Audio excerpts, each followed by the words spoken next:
Hello everyone. Harsh tutorial classes में आपका बहुत बहुत स्वागत है। मैं उम्मीद करता हूं कि आपको इस हमारे वीडियो के इस प्लेटफॉर्म के वीडियो के माध्यम से आपको बहुत कुछ मिल रहा है, आगे भी मिलता रहेगा। हमने पॉलिटी के 3 पार्ट डाल दिए हैं। अब इस समय हम ऑर्गेनाइजेशन को लेके एक नया सीरीज लेके आ रहे हैं और अब बाकी के जो सब्जेक्ट हैं, विषय हैं, उनको भी हम लेके आएंगे ये, और सरल और आसान भाषा में लेके आएंगे और तथ्यों के साथ और कंसेप्ट के साथ आपको समझाया जाएगा। बिल्कुल आपकी जो बेसिक जानकारी है उसको भी बताया जाएगा, प्लस एडवांस भी बताया जाएगा। आइए आज चर्चा करते हैं। हम जिस विषय पर चर्चा करने वाले हैं वो विषय है आपका NHRC, national human rights commission. National human rights मतलब ह्यूमन राइट्स, मानवाधिकार का जो मुद्दा था सबसे पहले 1948 में उठा। जब 1945 में UNO जो संगठन है, संयुक्त राष्ट्र महासभा, वो जब स्थापित हुआ, उसके बाद में लोगों को लगा एक वैश्विक स्तर पर कि मानवाधिकार आयोग होना बहुत ज़रूरी है, जिससे कि लोगों का हनन हो रहा था। बहुत ऐसी स्वतंत्रता को लेके उनको बाधित हो रही थी, उनके अधिकार बाधित हो रहे थे। देखो किस तरीके से इसका इतिहास बैकग्राउंड हम बताते हैं आपको। 1948 में United nation UDHR, universal declaration human rights, मानवाधिकार सार्वभौमिकता की घोषणा की गई। ये आपकी 1948 को की गई। फिर उसके बाद में इसकी नींव 1948 को रख दी गई थी, पर प्रभावी आपका ये 1991। तो 1991 में एक पेरिस, यूरोप में एक जगह है, वहाँ पर ये बैठक हुई, वहाँ पर चर्चा हुआ। फिर एक नेशनल ह्यूमन राइट्स इंस्टीट्यूट द्वारा इसकी रिपोर्ट स्थापित की गई और इसको पेरिस में रखा गया संयुक्त राष्ट्र महासभा के दौरान। तो पेरिस सिद्धांत भी इसको बोला जाता है। अब UN 1993 में इसको अपना लिया। इसके जो पक्ष थे, जो नेशनल ह्यूमन राइट्स इंस्टीट्यूट ने जो रखे थे, उसके माध्यम से यूनाइटेड नेशन ने इसको 1993 में अपना लिया था। तो अपनाने के बाद में ह्यूमन राइट्स प्रोटेक्शन एक्ट, मानवाधिकार संरक्षण अधिनियम को राज्य सरकारों के लिए भी जितने भी देश थे, उन्होंने HRC कमीशन बनाया, स्टेट वाला ह्यूमन राइट्स कमीशन। और GS का ये बड़ा हिट क्वेश्चन है कि मानवाधिकार दिवस कब बनाया जाता है। कई कॉम्पिटिटिव एग्जाम में ये पूछा गया है। तो ये 10 दिसंबर को मनाया जाता है पूरे विश्व में मानवाधिकार दिवस।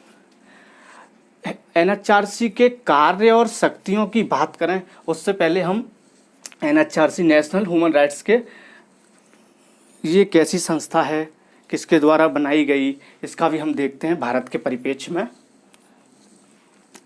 तो ये मानवाधिकार जो आयोग है, ये 1993 में एक्ट के माध्यम से भारत में भी ये प्रभावी हो गया था।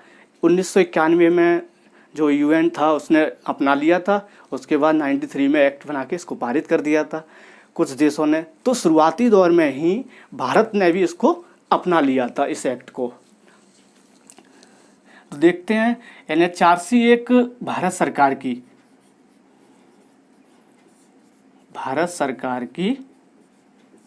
इकाई है। क्या है? इकाई है।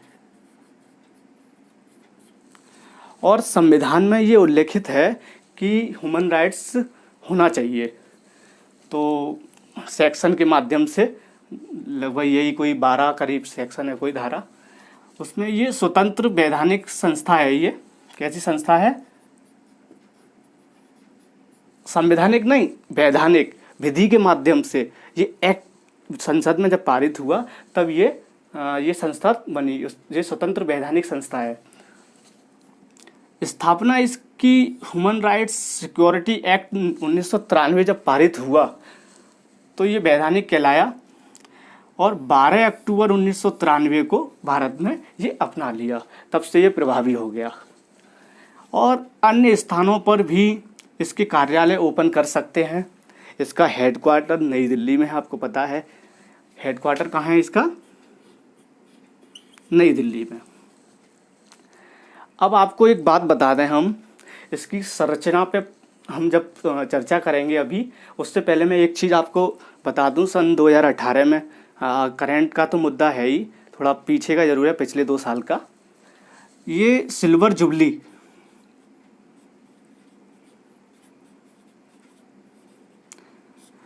जुबली बनाई गई। इसको 25 साल हुए थे, 93 को प्रभावी हुआ, लागू हुआ। उसके बाद में अभी सन 2018 में तो इसकी आर्ट गैलरी वगैरह, मेला वगैरह भी लगा था यहाँ दिल्ली में। तो वहाँ पर विलियम हॉब्स एक डॉक्यूमेंट्री भी तैयार हुई थी। ये जीएस में पूछा जा सकता है, हाँ, वनडे एग्जाम वगैरह में, और वैसे भी विलियम हॉब्स के नाम से एक डॉक्यूमेंट्री तैयार की गई।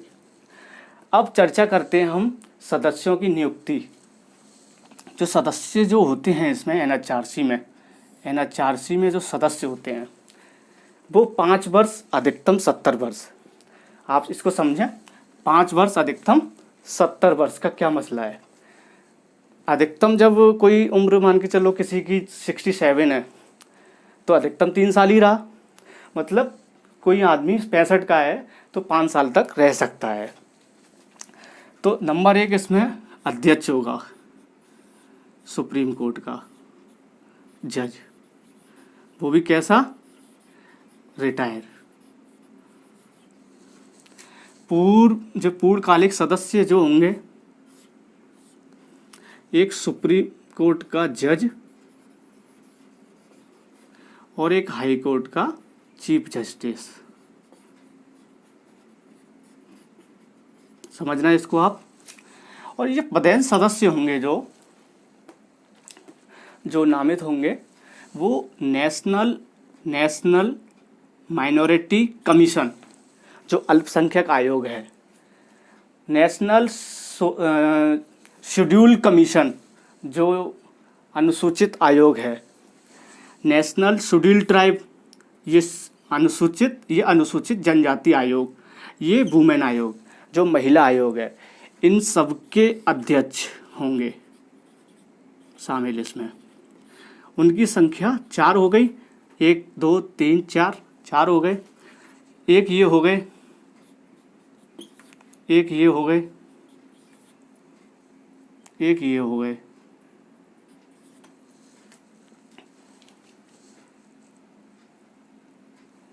एक अध्यक्ष, पूर्णकालिक सदस्य, और जो 2 लोग होंगे वो आपके ह्यूमन राइट्स कमीशन के नॉलेज और एक्सपीरियंस, ज्ञान और अनुभव के आधार पर, जिनको ह्यूमन राइट्स मानव अधिकार की जानकारी होगी और अनुभव होगा, वो चुने जाएंगे। तो 2 ये, तो कितने हो गए, 4 2 6 7 8 और एक अध्यक्ष, मतलब 8 तो सदस्य हो गए प्लस एक अध्यक्ष, ये संख्या होगी। अब बात करते हैं इन सदस्यों को चुनते कैसे हैं। एनएचआरसी के लिए सदस्यों की जो नियुक्ति होती है, एक चयन समिति बनाई जाती है।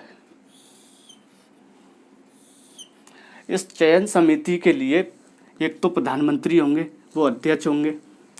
लोकसभा की इस चयन समिति के अध्यक्ष जो इनको चुनते हैं, लोकसभा के अध्यक्ष, राज्यसभा के उपसभापति, केंद्रीय गृह मंत्री और संसद के लोकसभा राज्यसभा के विपक्ष के नेता, ये लोग इसमें चयन समिति में शामिल होते हैं।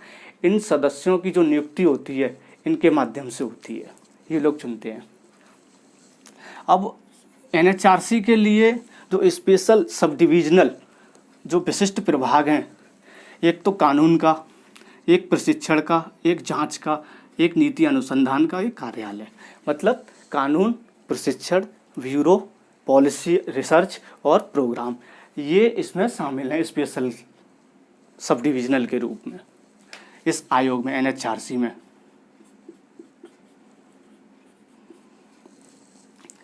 अब राज्य के लिए देखो, राज्य के आयोग अभी तक 22 स्टेट्स में ये अभी तक ये 22 स्टेट्स में शामिल हैं।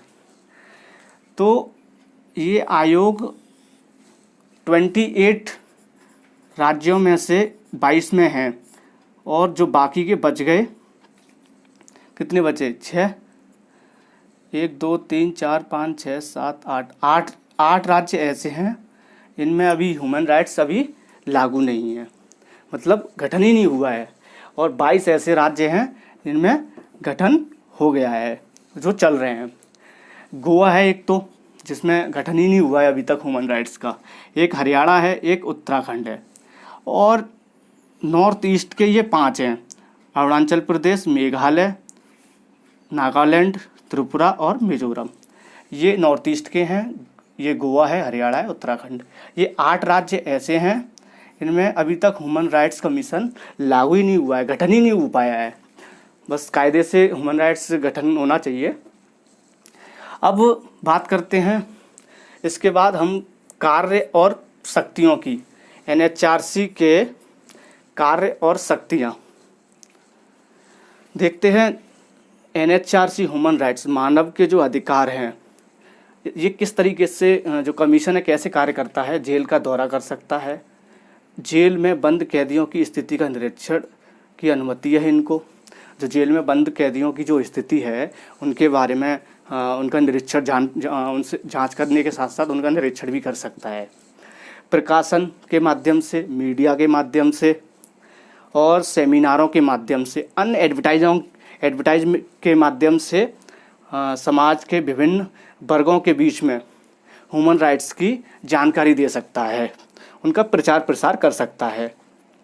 सुरक्षा के लिए प्राप्त उपाय के प्रति जागरूकता, सुरक्षा जो सिक्योरिटी है उसके प्राप्ति के लिए जागरूकता फैला सकता है, दे सकता है, और अनुसंधान के कार्य इसमें शामिल है। ये कार्य ये कर सकता है। और भी कार्य हैं, शक्तियाँ देखो इसकी।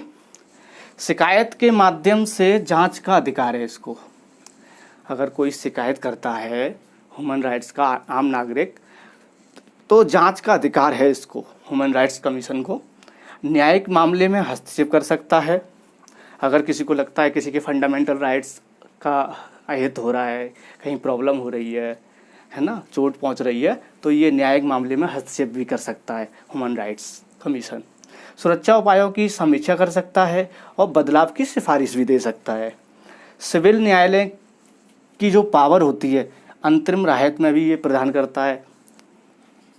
तो आपने देखा कार्य और इसकी शक्तियाँ NHRC की। अब बात करते हैं हम जो राज्य के आयोग का जो गठन है, जो स्टेट ह्यूमन राइट्स कमीशन है। एक तो अध्यक्ष और सदस्यों की नियुक्ति कौन करेगा? राज्यपाल करेगा, गवर्नर करेगा राज्य का। इसमें जो सिफारिश परामर्श लेंगे राज्यपाल, मुख्यमंत्री, गृह मंत्री, विधानसभा अध्यक्ष, राज्य विधानसभा सदस्य में विपक्ष के जो नेता होते हैं उनसे परामर्श लेंगे राज्यपाल, फिर इनकी नियुक्ति करेंगे। अब देखो ये मानव अधिकार जो परिषद है, मानव अधिकार परिषद, human right council. Human right council में क्या है, देखो संयुक्त राष्ट्र जो महासभा है उसने एक प्रस्ताव पारित किया, जो UNO है उसने एक प्रस्ताव पारित किया।